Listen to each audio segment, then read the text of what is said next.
The night after Florence's graduation was quiet and somber. The stars twinkled in the clear sky, yet Florence's heart was weighed down by a storm of emotions. Her mother, Linda, now rested in the guest room of Master Phil's modest home. Florence had decided to bring her home rather than leave her on the streets, especially after noticing Linda's frailty during their reunion. The next morning, Florence arranged for a thorough medical checkup.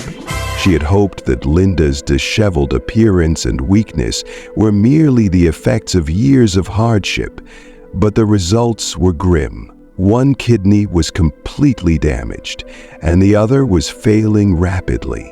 Without an urgent transplant, Linda would not survive the month. Florence sat at her desk, staring at the medical report with trembling hands. Her heart ached at the cruel twist of fate. Just as she had found her mother, she was about to lose her. She resolved not to tell Linda about her condition. She wanted her mother's remaining days to be filled with peace, not despair. Over the next week, Florence dedicated herself to Linda's care. She cooked nourishing meals, cleaned her wounds, and helped her bathe. Linda, though weak, glowed with joy at being with her daughter. She often sat on the porch, watching Florence work, her eyes filled with pride and love. "You remind me so much of your father," Linda said one afternoon, her voice frail but warm.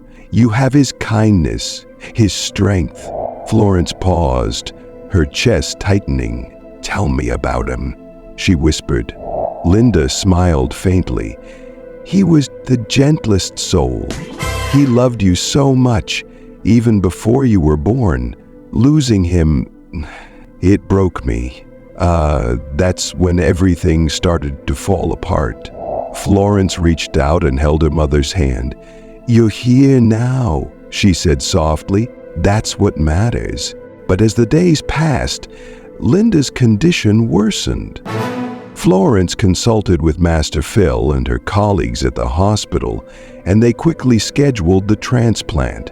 Florence was the only compatible donor, and she didn't hesitate to offer her kidney. This was her chance to save the mother she had just found, and she wouldn't let it slip away. On the day of the surgery, Florence was preparing in the adjacent room when she heard a faint voice calling her name. She rushed to her mother's bedside, finding Linda awake, her eyes filled with tears.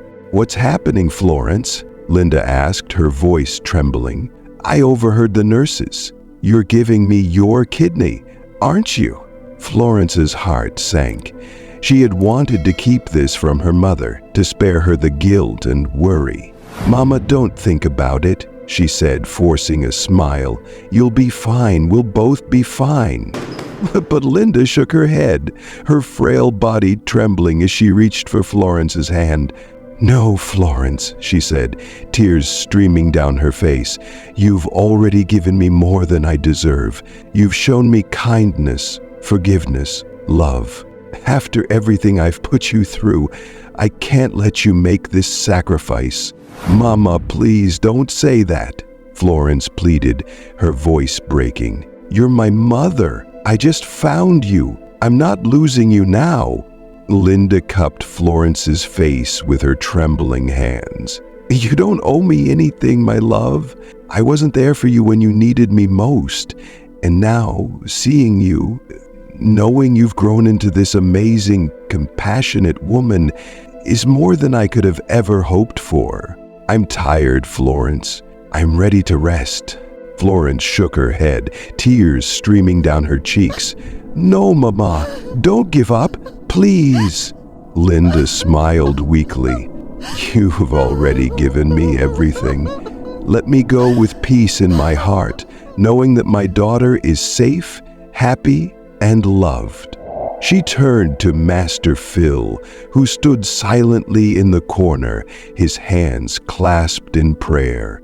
"Thank you," Linda said to him, her voice barely a whisper, "for being the parent I couldn't be, for loving her when I couldn't, Master Phil nodded, his eyes glistening. "She is a gift, Linda, and so are you for bringing her into this world."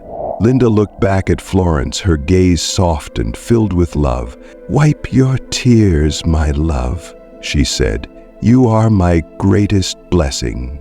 And with that, Linda closed her eyes. Her breathing slowed, her grip on Florence's hand loosened, and she drifted into eternal rest. Florence sat frozen, clutching her mother's lifeless hand as tears poured down her face.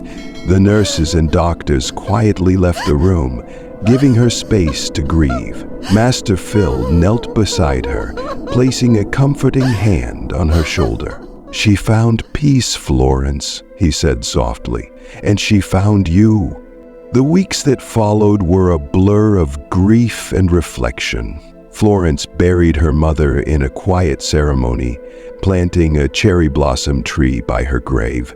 She spent hours sitting beneath its branches, talking to Linda as if she were still there. Though the pain of loss was overwhelming, Florence found solace in the memories they had created, however brief. She vowed to honor her mother's legacy by living a life of compassion and love, a life her mother had dreamed for her. And as the cherry blossom tree bloomed, its petals scattering in the wind, Florence felt a quiet strength grow within her.